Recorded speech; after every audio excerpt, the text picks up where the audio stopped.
ठीक है। बिस्मिल्लाहिर्रहमानिर्रहीम। अस्सलाम वालेकुम स्टूडेंट्स, कैसे हैं आप सब? अच्छा, आज का जो हमारा टॉपिक है वो है क्लासिफिकेशन ऑफ मेडिसिन्स। ये आपका जो टॉपिक है ये थोड़ा सा फार्माकोलॉजी से रिलेटेड है थोड़ा सा, और लेकिन ये आपके सिलेबस में तो इंक्लूड नहीं है, लेकिन फिर भी आपका चूँकि मेडिसिन मेडिकल फील्ड से रिलेशन है तो इसीलिए आपको इसके बारे में थोड़ी बहुत नो हाउ जो है वो होनी चाहिए कि फार्माकोलॉजी क्या होती है और इसमें हम क्या क्या चीज़ें जो है वो पढ़ते हैं। यानी फार्माकोलॉजी में आपका क्या है कि स्टडी ऑफ द मेडिकेशन के बारे में जब हम स्टडी करते हैं तो उसको आप फार्माकोलॉजी कहते हैं। फार्माकोलॉजी की आगे से दो फर्दर डिविजन्स होती हैं, फार्माकोकाइनेटिक और फार्माकोडायनामिक्स।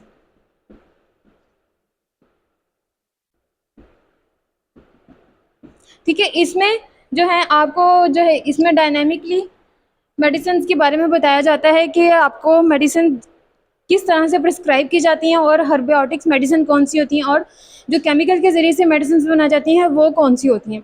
ठीक है, और इनका जो यूज़ है आपकी बॉडी में वो किस तरह से किया जाता है और कौन कौन सी बेसिस पे जो है वो आपको मेडिसिन प्रिस्क्राइब की जाती हैं। ठीक है, अब जो आपके रूट्स होते हैं, रूट्स ऑफ मेडिकेशन,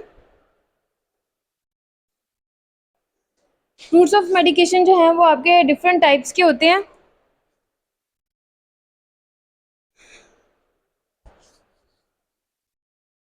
जिसमें आपको बताया जाता है कि मेडिसिन जो है वो किस तरह से दी जाती है।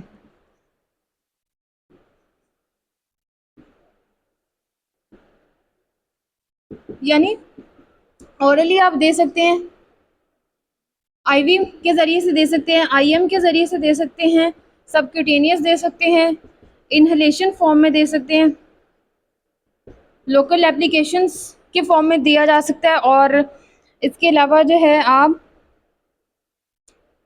और भी बहुत सारी टाइप्स होती हैं। अच्छा, ओरली में आप क्या दे सकते हैं, आपके कैप्सूल्स आ जाते हैं, टैबलेट्स आ जाती हैं जो आप बाय माउथ जो है पेशेंट को दे सकते हैं, और लोजेंजेस, मार्कर है एक और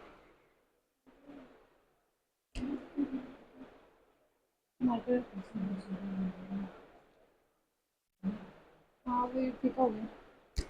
अच्छा, जो ओरल फॉर्म में होती हैं यानी जो आप बाय माउथ पेशेंट को जो है वो दे सकते हैं, उसमें आपकी ओरल टैबलेट्स, ओरल कैप्सूल्स आ जाते हैं, और लजेंजेस जैसे कि आपकी स्ट्रेप्सिल्स वगैरह आ जाती हैं, या मतलब इस तरह की मेडिसिन जो आप medicine as a medicine use कर रहे होते हैं। ठीक है, उसको आप ओरल रूट कह सकते हैं। और आईवी के ज़रिए से आपको कौन सी मेडिसिन दी जाती है, यानी इंट्रा वेस्कुलर। आईवी का मतलब होता है इंट्रा वेस्कुलर। ठीक है, आईएम इंट्रामस्कुलर। ठीक है, इंट्रामस्कुलर यानी आपकी मसल्स में जो मेडिसिन लगाई जाती हैं, आईएम, और इंट्रावीनस जो आपकी वेन्स के ज़रिए से आपकी बॉडी में जाती हैं। ठीक है, अब उसमें इंजेक्शंस आ जाते हैं आपके, कोई भी टाइप के इंजेक्शंस आ सकते हैं। ठीक है, जैसे एंटीबायोटिक्स हो गई, एंटी एलर्जिक्स हो गई, पेन किलर्स हो गई वगैरह वगैरह। ठीक है, आईएम में भी आपके इंजेक्शंस ही आते हैं, क्योंकि ये इंजेक्शंस दिए जाते हैं लेकिन ये मस्कुलरली दिए जाते हैं, यानी मसल्स के अंदर लगाए जाते हैं। जैसे आपके बाजुओं पे बाइसेप्स मसल होते हैं, आपके ट्राइसेप्स मसल्स और बाइसेप्स दोनों बाजू पे होते हैं, और ग्लूटियल मसल्स जो हैं वो आपके हिप बोन्स पे यानी बटक्स पे होते हैं। ठीक है, और सबकट में आपकी जो है ना वो आ जाती हैं इंसुलिन्स वगैरह जो आप डायबिटिक पेशेंट्स को लगाते हैं, और आपकी हेपरिन आ जाती हैं जो कि ब्लड थिनर है। आपको आप इसको ब्लड थिन करने के लिए जो है वो देते हैं पेशेंट्स को। ठीक है, यानी जो हार्ट अटैक जिनको पेशेंट को आया होता है उनका जो ब्लड है वो इतना गाढ़ा हो चुका होता है कि ये नजर आ रहा इतना गाढ़ा हो चुका होता है कि उनको हार्ट अटैक हो जाता है। तो उससे उससे उनको बचाव के लिए जो है हम हेपरिन्स लगाते हैं, ताकि उनका जो ब्लड वो थिन हो और उनको दोबारा से जो है हार्ट अटैक के चांसेस ना हो। इनहेलेशन फॉर्म में जो है वो आपका नेबुलाइजेशन आ जाती है, यानी आप नेब्स करवाते हैं जब पेशेंट को, जिनको एस्थमा का प्रॉब्लम होता है या सीओपीडी का मसला होता है। ठीक है, ऐसा ऐसे मरीज़ जिनके लंग्स जो हैं वो प्रॉपर्ली डैमेज हो चुके होते हैं, या फिर उनमें किसी किस्म की इन्फ्लेमेशन हो जाती है जिसकी वजह से उनके लंग्स जो है वो कंस्ट्रिक्ट हो जाते हैं, और उन कंस्ट्रिक्शन की वजह से जो है उनको अस्थमा का प्रॉब्लम होता है, यानी वो प्रॉपर्ली सांस नहीं ले पाते, उनकी ऑक्सीजन लेवल जो है वो भी कम हो जाता है। ठीक है, जिसकी बेसिस पे आप उसको ये ट्रीटमेंट देते हैं और उसको नेबुलाइज कराया जाता है। नेबुलाइज में आपकी जो मेडिसिन हैं वो आ जाती हैं, एटम क्लैनिल आ जाता है, वेंटलिन आ जाती है। ये सारे जो हैं वो आपके सॉल्यूशंस हैं जो आपको नेबुलाइज करने में हेल्प आउट करते हैं, ठीक है। और आप इसको इनहेल करते हैं, यानी सांस के ज़रिए से आपके लंग्स में जाता है और आपको वेजोडाइलेशन करवाता है, जिसकी वजह से आपका सांस जो है वो बेहतर हो जाता है, ठीक है। एल ए का क्या मतलब होता है? लोकल एप्लीकेशन, जो आप लगाते हैं, ठीक है, यानी जो सिर्फ आपने लगानी होती है। इसको ना ही खाना होता है और ना ही इंजेक्ट करना होता है, ठीक है। जैसे कि आपकी इसमें क्रीम्स आ जाती हैं, ऑइंटमेंट्स आ जाती हैं, ये सारी आपकी लोकल एप्लीकेशंस में आ जाती हैं, ठीक है। तो ये हो गए आपके रूट्स ऑफ मेडिकेशन, जिसको आप कह सकते हैं, ठीक है। इसके अलावा जो है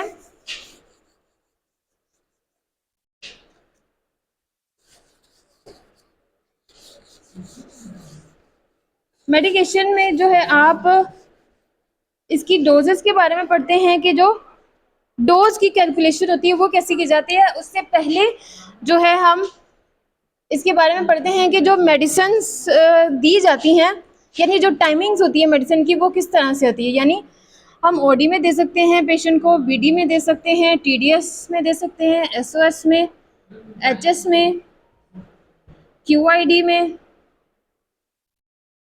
और 2BD, 3BD, ठीक है। अब ओडी का क्या मतलब होता है? Once a day. बीडी का मतलब है 22 अ डे और ट्राइस अ डे, ठीक है।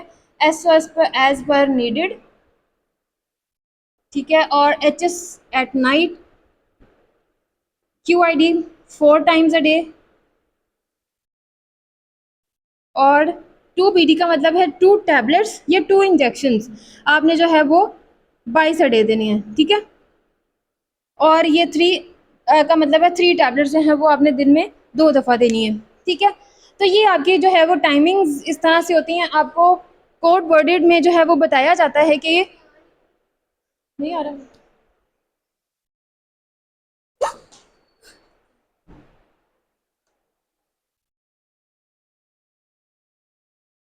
अच्छा, इसमें आपको ये बताया जाता है कि जो मेडिसिन्स हैं उसकी टाइमिंग्स कौन-कौन सी होती हैं और ये कोड वर्डेड होते हैं जो हॉस्पिटल में यूज़ किए जाते हैं, ठीक है।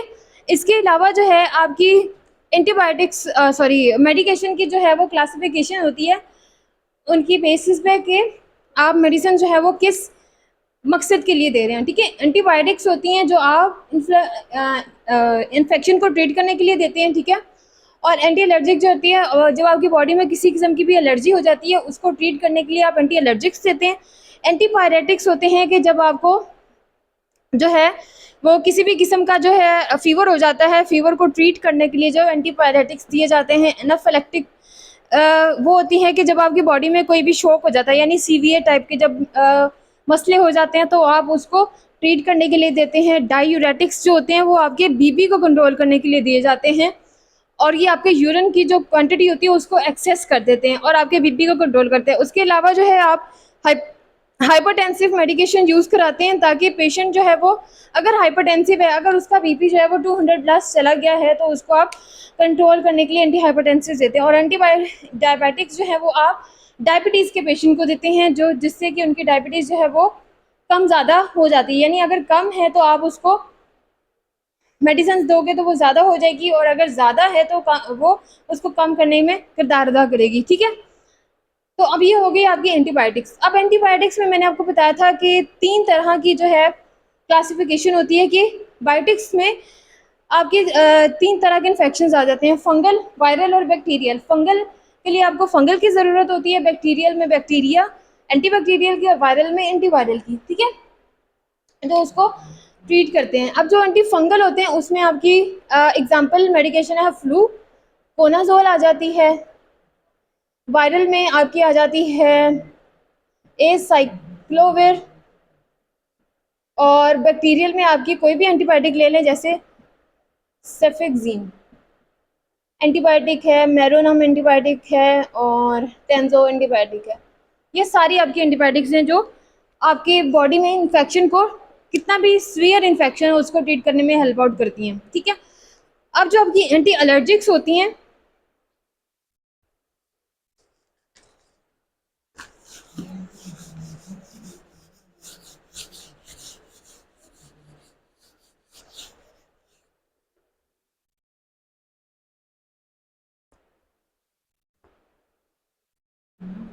अच्छा, एंटी एलर्जिक्स जो होती हैं वो आपकी एलर्जी को ट्रीट करने के लिए दी जाती हैं, ठीक है। जब आपकी बॉडी में किसी किस्म का भी एलर्जिक रिएक्शन हो जाता है, उसको ट्रीट करने के लिए जो है आपको एंटी एलर्जिक्स दी जाती हैं। फॉर एग्जांपल, आपने ब्लड ट्रांसफ्यूजन की पेशेंट को, ठीक है, उसके बाद पेशेंट को जो है वो रिएक्शन हो गया ब्लड से, यानी उसको बॉडी में रिएक्शन अब किस टाइप का होता है, उसमें आपको फीवर होने लग जाता है एकदम से, किसी भी इंजेक्शन के बाद हो सकता है, ब्लड के पास हो सकता है, ठीक है। बॉडी में इसका रिएक्शन क्या शो करता है कि बॉडी में फीवर हो जाता है, सिम्टम्स होते हैं, वॉमिट आती है आपको, ठीक है, रैशेज होने लग जाते हैं बॉडी के ऊपर, डिफरेंट एरियाज के ऊपर खारिश होने लग जाती है और शिवरिंग स्टार्ट हो जाती है। जब ये सारे सिम्टम्स शो होंगे तो इसका मतलब है आपको एलर्जी स्टार्ट हो गई है, तो आपने फ़ौरन एमरजेंसी ट्रीटमेंट जो होता है वो इविल और सोलोकॉटिव का जो कॉम्बिनेशन होता है इंजेक्शंस का, ये आपने पेशेंट को लगा देना होता है। इससे क्या होता है कि फर्दर जो है आपकी बॉडी में जो एलर्जी है वो फैलती नहीं है,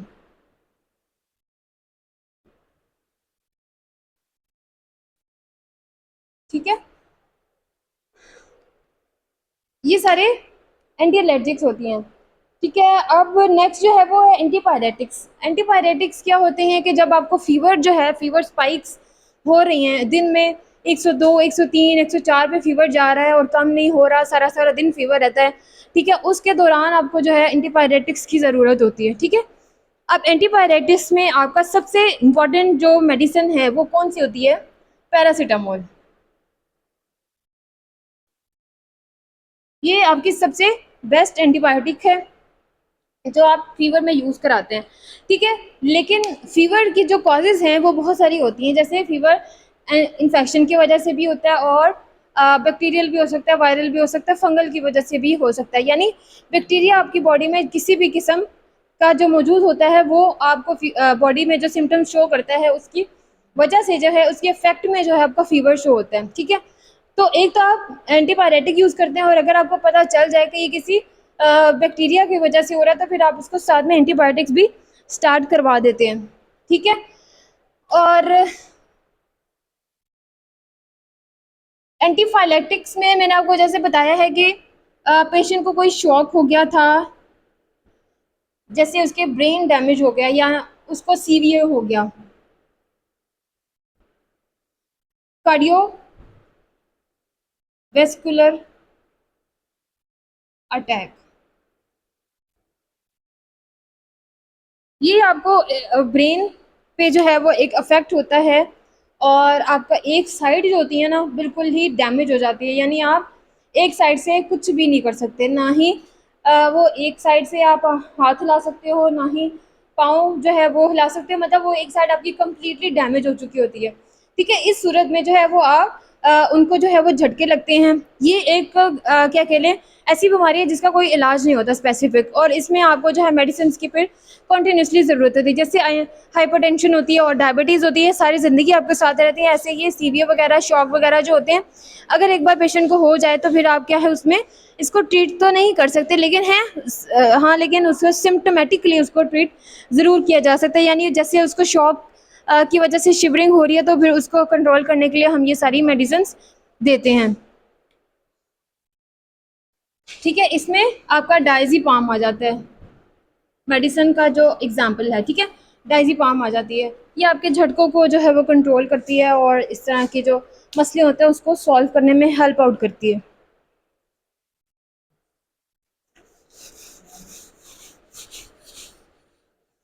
अच्छा, अब आपके पास आते हैं डायूरेटिक्स।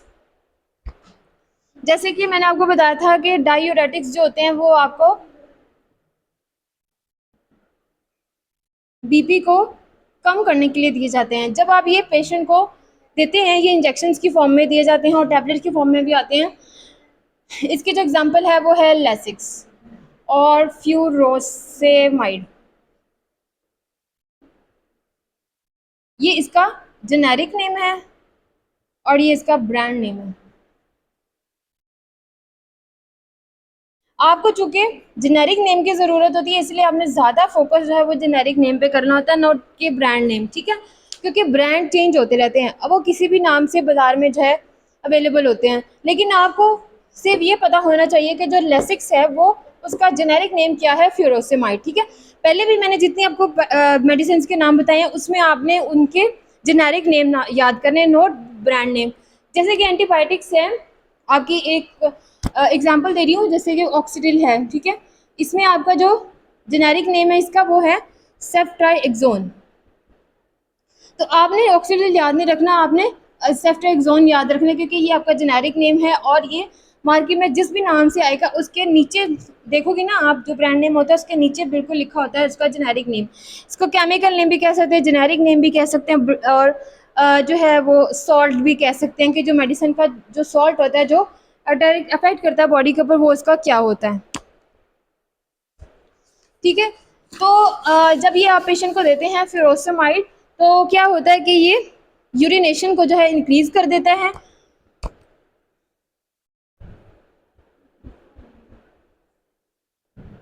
यूरिनेशन को इंक्रीज करता है और ब्लड प्रेशर को डिक्रीज कर देता है, ठीक है। यानी बेसिकली जो है ये एंटी हाइपरटेंसिव भी माना जाता है कि ये एंटी हाइपरटेंसिव भी इसको इंक्लूड कर सकते हैं आप, ठीक है। अब जो एंटी हाइपरटेंसिव होती हैं ना, यानी अब वो मेडिसिन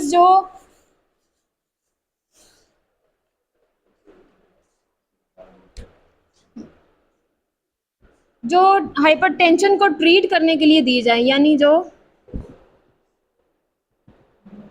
बीपी को कंट्रोल करने के लिए दिए जाए। अब हाइपरटेंशन भी जो है वो दो तरह की होती है, एक हाइपरटेंशन होती है और एक हाइपोटेंशन होती है।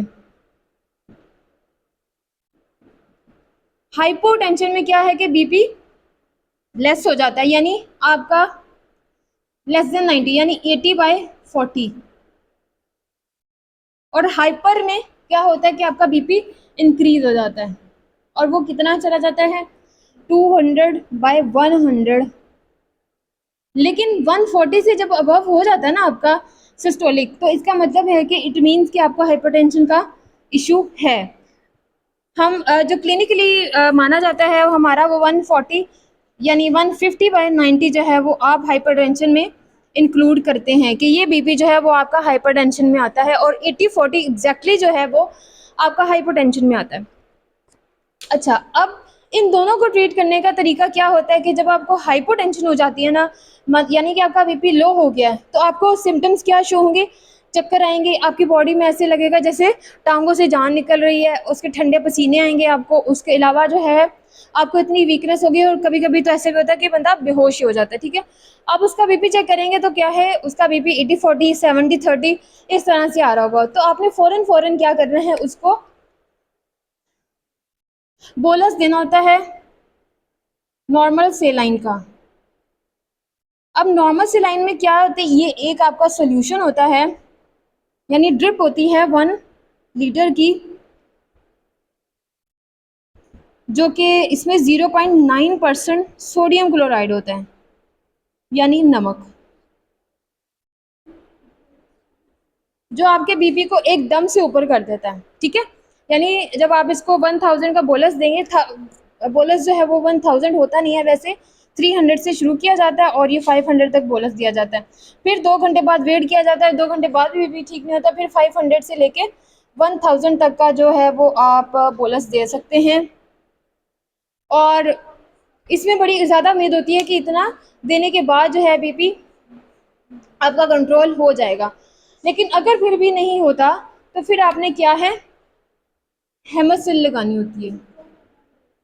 हेमासिल भी एक सोल्यूशन होता है, ठीक है, ये 500 ml का होता है, और 500 ml is equal to 500 mg।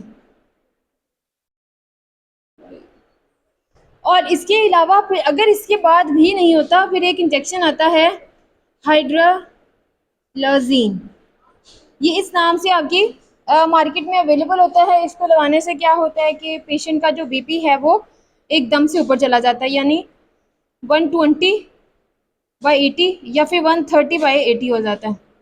जो कि आपका नॉर्मल कंसीडर किया जाता है, ठीक है। और इसके अलावा अगर इसके बावजूद भी आपकी जो है बीपी कंट्रोल नहीं हो रहा, तो फिर आपने जो है एक इंजेक्शन आता है मार्केट में, नोरपीन, और इसका जेनेरिक नेम है नोर एड्रीनालीन। इसके नाम से जो है वो आता है आपके पास इंजेक्शन। इसकी आपने इन्फ्यूजन चलानी होती है, यानी आपने 100 ml नॉर्मल सेलाइन में एक इंजेक्शन डाल के उसको 5 ड्रॉप्स पर चला देना होता है, ठीक है। और ये कंटिन्यूसली आपने करना होता है तब तक जब तक कि पेशेंट का बीपी जो है वो कंट्रोल नहीं हो जाता, ठीक है।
और अगर नहीं होता तो फर्दर फिर हम बीटा करके इक्वेशन भी चला सकते हैं, ठीक है।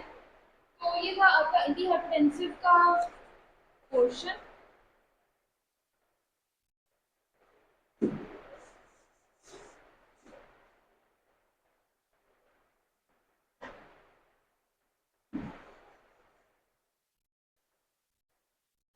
अब हमारे पास क्या है, हमारे पास रह गया है एंटी अच्छा।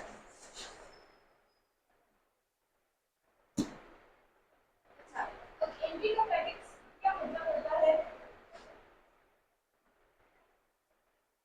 यानी डायबिटीज के जो पेशेंट्स हैं उनको मेडिसिन किस तरह से दी जाती है, ठीक है।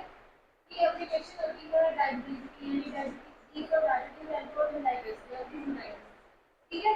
अब डायबिटीज का मतलब होता है कि आपकी जो नॉर्मल शुगर है वो होती है 90 से लेकर 120 तक, इसका यूनिट होता है एमसी और डीएम, ठीक है। ये आपकी नॉर्मल कंसीडर की जाती है। अगर आपकी फास्टिंग में जो शुगर है वो आ रही है 96, 97 या 100 या 102, तो ये सारी आपकी फास्टिंग में जो है वो इंक्लूड की जाती है कि ये नॉर्मल शुगर है, ये नॉर्मल लेवल का है।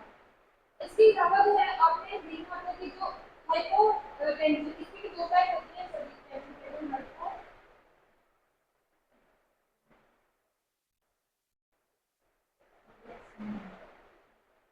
इसकी दो टाइप होती है हाइपोग्लाइसीमिया और हाइपोग्लाइसीमिया,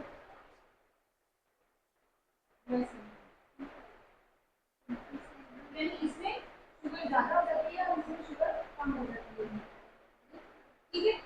शुगर ज्यादा कितनी होती है जब आपकी 200 से अबव चली जाए, यानी 200 भी माइक्रो में ही इंक्लूड की जाती है, और अगर 250 हो जाए और 300 हो जाए तो बहुत ज्यादा हो जाती है, फिर 450 भी ज्यादा होती है और 500 भी, और 500 से अगर अबव हो तो उसको तो जो आपका ग्लूकोमीटर होता है वो शून्य नहीं करता वैल्यूज, ठीक है। इसका मतलब है वो हाई शो कर रहा है, इसका मतलब है वो अगर वेरी 500 है, 500 से भी अबव चली गई है तो उसको आप हाइपरग्लाइसीमिया कहते हैं, ठीक है। इसमें आप क्या करते हैं, शुगर जो होती है ना वो आपकी एक रैंडम शुगर होती है, एक फास्टिंग होती है और एक आफ्टर मील और एक बिफोर मील,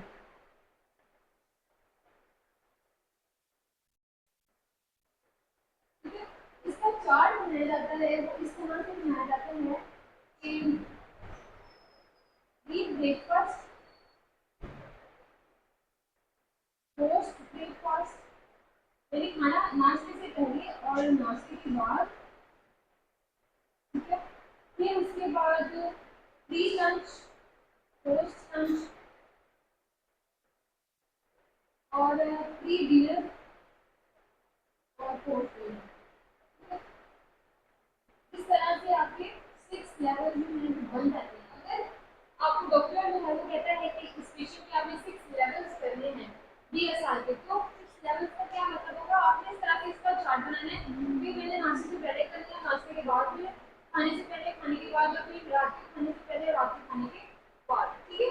रैंडम का क्या मतलब होता है कि जब आप कभी भी चेक कर लेते हो, यानी आपको कोई टाइमिंग नहीं होती, ना ही आपने खाने से पहले चेक किया ना ही खाने के बाद, यानी आपने रैंडम कर दी, ठीक है। यानी जैसे कि 12 बजे ना नाश्ते का टाइम होता है ना ही खाने का टाइम होता है, उससे आपने शुगर चेक कर ली, वो आपकी रैंडम होती है, तो आपकी अलग ही कंट्रोल दी है, तो मीन्स ये नॉर्मल है। फास्टिंग होती है कि खाना खाने से पहले जब आप चेक करते हैं ना, मेरी सुबह सुबह जब आप अभी आपने अपनी सुबह जितनी जो वो थी कोई 90 या 95 या 97 इस तरह से थी, तो इट मीन्स कि इट्स नॉर्मल, ठीक है। आपने 3 खाना खाने के बाद आपने चेक की, और सॉरी पहले खाना खाने से पहले चेक कर लिया तो आपकी शुगर आई 120 आ गई, ठीक है। खाने खाने के बाद आपने की जो वो कितनी आई, 180 तक चली गई, तो इट मीन्स इसका क्या मतलब है कि खाने का इफेक्ट हुआ, मोर डायबिटीज का इफेक्ट हो रहा है, ठीक है। तो इससे आपको परेशान नहीं होना, इसमें भी नॉर्मल चीज होती है कि जब आप खाना खाते हैं तो ऑटोमेटिकली आपकी शुगर लेवल ज्यादा हो जाती है, तो इसमें जो है वो आप मेडिसिन जो यूज करते हैं वो ज्यादातर आती है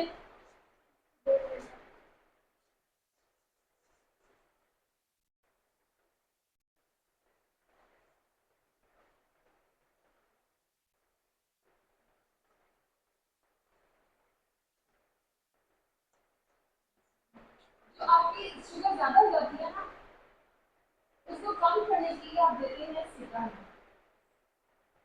जो टैबलेट की फॉर्म में आती है, और ये होती है 50/1000 और 50/500 mg होती है, ठीक है। ये दो होती है, जब आप इससे एडजस्ट हो जाते हैं तो आप दो बढ़ा देते हैं। सिलामेट होती है और ग्लूकोफेज होती है, जो कि नीचे जाती है, ठीक है। अच्छा, अब जब आपकी शुगर एक इससे ज़्यादा हो जाती है ना, यानी 120 से अबव चली गई है, तब आप उसको क्या दोगे, तो उसकी शुगर जो है वो कम कर देंगे, बोल देंगे, यानी आपकी शुगर जो है वो 100 पे चली गई है, तो आप उसको इंसुलिन दबाओगे, ठीक है। इंसुलिन की भी टाइप्स होती है, insulin R, insulin N, insulin 70/30 और इंसुलिन इंसुलिन, ये सारी इंसुलिन जो है वो, जब शुगर आपकी ज़्यादा हो जाती है उसको लिखी जाती है। आर जो है रेगुलर होती है, एन जो है ये आपकी आती है कि ये आप डेली बेसिस पे जो इसको यूज़ करते हैं, आर को आप डेली बेसिस पे यूज़ नहीं कर सकते, ये टेम्परेरी यूज़ के लिए होती है, कि फॉर एग्जाम्पल अगर आपकी शुगर जो है 2-3 दिन से ज़्यादा आ रही है, तो आप उसको 2-3 दिन तक आर देते रहोगे, यानी उसकी यूनिट भी बेसिस पे। अब इंसुलिन को निकालने का जो फॉर्मूला होता है वो क्या होता है, एक तो इसका चार्ट बनाया जाता है, जैसे कि 100 से लेके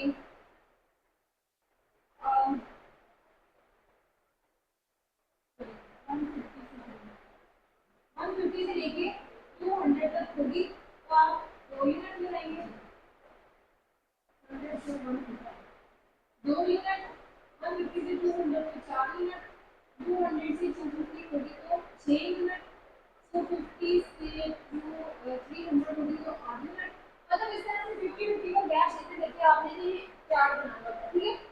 जब ये हम चार्ट बना लेते हैं, ये इतना कोई ऑथेंटिक चार्ट नहीं होता, इसीलिए इसको बहुत सारे लोग जो फॉलो नहीं करते, और जब ऑथेंटिक जो डोज आती है वो इस तरह से आती है कि आप इंसुलिन जो आपकी होती है प्रॉपर,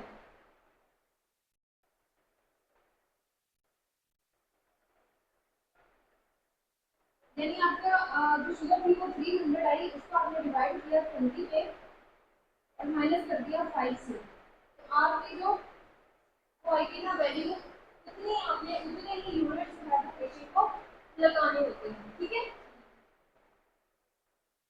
और इसी तरह से जब आपकी शुगर कम हो जाती है, तो आपको जो है वो डेक्सट्रोज देनी पड़ती है, डेक्सट्रोज सिलेंट पे आती है, डेक्सट्रोज बॉटल भी होता है, और इसके अलावा जो है आपके 25% के ग्लूकोज भी आते हैं, ठीक है।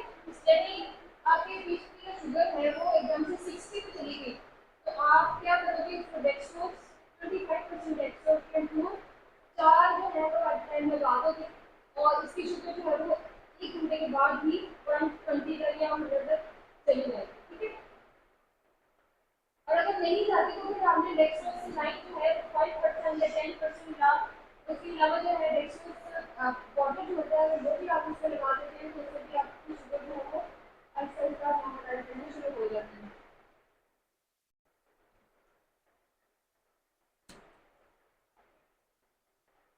तो यहाँ तक था आपका एंटीबायोटिक्स का क्वेश्चन, सॉरी एंटीबायोटिक्स का क्वेश्चन।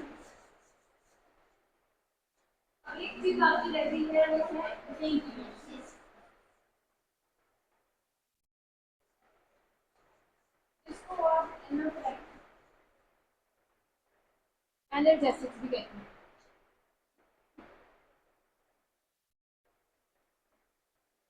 एनर्जेटिक्स होते हैं पेन किलर्स,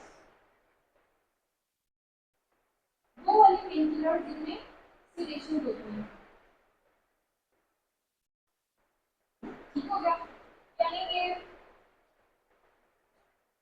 आपके पास पेशेंट आया पेन के साथ, चेस्ट पेन थी उसको, या हेडेक था या बैक पेन थी, जो भी था, आपके पास आया, आपने उसको दे दिया पैनाडोल, जो कि हमारी कौमी दवाई है, ठीक है। जो हम कंटिन्यू की तरफ खाते हैं। ठीक है, पैनाडोल आपने सिर्फ देखी दो, नहीं फर्क पड़ा। फिर आपने सिर्फ देखी न्यूट्रॉल को वन टैबलेट नहीं फर्क पड़ा। फिर आपने सिर्फ देखी कोनोफ्लेक्स नहीं फर्क पड़ा। फिर आपने देखी लिपोक्सिन। ये सारी आपके पेन किलर्स होते हैं जो स्टेप बाय स्टेप जो है आपको दी जाती है। ठीक है, इंजेक्शन में आपके आ जाते हैं प्रोवास। प्रोवास में आपके दो फॉर्मूला आते हैं, पैरासीटामोल और फिर आप लगाते हैं डोनाडोल, फिर ट्रामाडोल, फिर आ जाते हैं मेल्टूज वगैरह, फिर जो ये फर्दर जो है वो नहीं है। ठीक है, ये जो सारे हैं आपके पेन किलर थी। और जब बहुत सीवियर पेन होती है सिर में भी लगाते हैं, गायनी के जो पेशेंट्स होते हैं उनको भी अक्सर ही पेन किलर्स लगाए जाते हैं आफ्टर ऑपरेशन या आफ्टर पोस्ट ऑपरेशन में ही पेन किलर्स लगाए जाते हैं ताकि पेशेंट की पेन है उसको ट्रीट किया जा सके और कम किया। तो बस ये आज का आपका लेक्चर था। अगर आपको किसी किस्म का कोई क्वेश्चन हो तो आप कमेंट बॉक्स में